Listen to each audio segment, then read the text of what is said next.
किसी ने बड़े कमाल की बात कही है कि अवसर और सूर्योदय में एक ही समानता है। देर करने वाले हमेशा इन्हें खो देते हैं। हाय गाइस, मैं हूं आरजे कार्तिक। एक छोटी सी कहानी। ये कहानी है मनीष नाम के लड़के की, जो मिडिल क्लास फैमिली में पैदा हुआ, जो 12th क्लास तक टॉप करता जा रहा था। कमाल का बच्चा, पढ़ने लिखने में सबसे आगे। फैमिली को उस पर गर्व था। फैमिली को लगता था कि ये बच्चा जब बड़ा हो जाएगा तो कुछ कमाल करेगा, हम लोगों की लाइफ बदल देगा, हमारी फैमिली में हैप्पीनेस आ जाएगी, सब कुछ बदल देगा सिर्फ और सिर्फ ये लड़का। लेकिन वो लड़का जब 12th क्लास पास करके कॉलेज में गया तो उसकी लाइफ बदल गई। उसके आसपास ऐसे दोस्त आ गए जिन्होंने उसे बिगाड़ के रख दिया। देर रात तक पार्टी चलने लगी, घर वालों से झूठ बोल करके पैसा मंगाने लगा।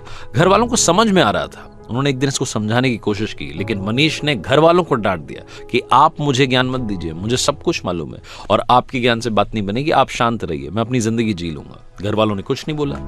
1 साल के बाद में जब रिजल्ट आया तो मनीष एक सब्जेक्ट में फेल हो गया, और जहां ये फेल होने वाली बात आई वहीं ये बात इसके ईगो को हर्ट कर गई कि जो लड़का 12th तक टॉप करता आ रहा था वो कॉलेज में जाते ही फेल कैसे हो सकता है। और ये जो फेल होने वाली बात थी इसके मन में, इसके दिमाग में इतना घर कर गई कि ये घर में बंद हो गया, एक कमरे में रहने लग गया, घर वालों से बात करना बंद कर दिया, दोस्तों के फोन उठाना बंद कर दिया, यहां तक कि बाहर आना जाना बंद कर दिया। मनीष धीरे धीरे डिप्रेशन का शिकार हो रहा था। ऐसा लग रहा था कि उसकी लाइफ में यहीं पर ही ब्रेक लग जाएगा, सब कुछ खत्म हो जाएगा।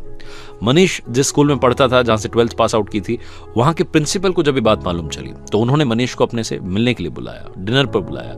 वो इन्विटेशन ये रिजेक्ट नहीं कर सका, इसको मानना ही था कि न्योता आया था, प्रिंसिपल साहब के यहाँ जाना था। तो मनीष पहुंचा शाम में, और इसने देखा कि प्रिंसिपल साहब गार्डन में बैठे हुए थे, अंगीठी पर हाथ ताप रहे थे, सर्दी का माहौल था। ये भी जाकर के बैठ गया। उन्होंने पूछा कि क्या हालचाल है बेटा, क्या चल रहा है, तो कुछ नहीं बोला। 10-15 मिनट तक दोनों के बीच में बातचीत नहीं हुई। तो प्रिंसिपल साहब ने सोचा कि क्या अलग किया जाए। उन्होंने अंगीठी में से कोयले का टुकड़ा जल रहा था, उसको बाहर निकाला और धधकते हुए टुकड़े को मिट्टी में फेंक दिया। जैसे वो मिट्टी में फेंका, थोड़ी देर तो धधका, उसके बाद में वो बुझ गया। तब मनीष ने बोला कि सर ये आपने क्या किया, एक कोयले का टुकड़ा जो अंदर जल रहा था, धधक रहा था, हमें गर्मी दे रहा था, उसको बाहर मिट्टी में फेंक दिया, बर्बाद कर दिया।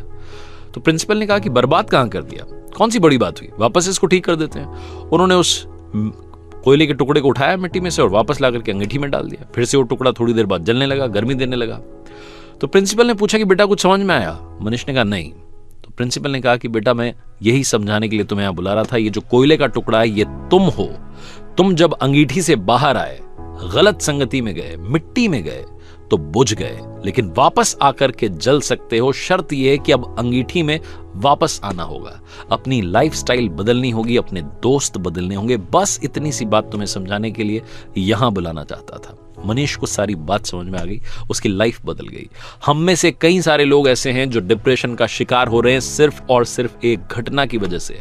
हो सकता है जिंदगी किसी मोड़ पर आप फेल हो गए हों और आपको लग रहा हो कि सब कुछ बर्बाद हो गया है, इससे आगे कुछ नहीं हो सकता। एक कोट मैंने पढ़ा था, मुझे बड़ा पसंद है, लाइफ गोज ऑन, जिंदगी चलती रहती है, so just keep going. Life goes on, so just keep going. चलते रहिए, सब कुछ अच्छा होगा, ये विश्वास रखिए। आरजे कार्तिक एक बार फिर आपसे कहेगा कि अगर फेल होना बहुत बड़ी बात है तो ऐसा मत सोचिए। फेल होने के बाद बाउंस बैक करना सबसे कमाल और सबसे जरूरी बात है। ऐसे कई सारे एग्जाम्पल्स हमारे सामने हैं जो फेल हुए लेकिन उन्होंने वापसी की। तो कम बैक करने के लिए तैयार रहिए, डिप्रेशन को टाटा बाय बाय कहिए और कर दिखाइए कुछ ऐसा कि दुनिया करना चाहे आपके जैसा।